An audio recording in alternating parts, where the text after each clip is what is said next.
இந்த சம்மருக்கு ஒரு சில்லுன்னு மில்க் ஷேக் செஞ்சு குடிக்கலாமா? அதுக்கு தண்ணி விடாத பாலை நல்லா சுண்ட காய்ச்சி அதில் 2 ஸ்பூன் அளவுக்கு நாட்டு சர்க்கரையை சேர்த்து நல்லா சிம் பண்ணிங்கன்னா இந்த மாதிரி ஒரு ஏடு வரும். இதை தனியாக கலெக்ட் பண்ணி வச்சுக்கோங்க. இது அப்படியே இருக்கட்டும்.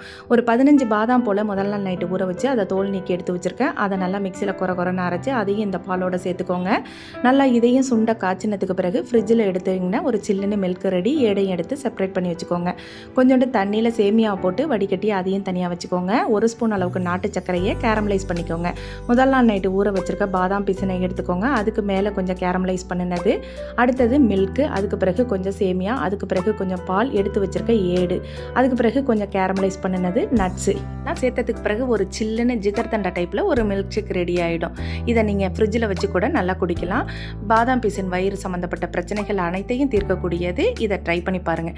சொல்ல மறந்துட்டேனே, இதோட டேஸ்ட் எப்படி இருக்குன்னு நான் சொல்ல மாட்டேன். இதை ட்ரை பண்ணி பார்த்துட்டு நீங்கள் தான் கமெண்ட் பாக்ஸில் சொல்லணும்.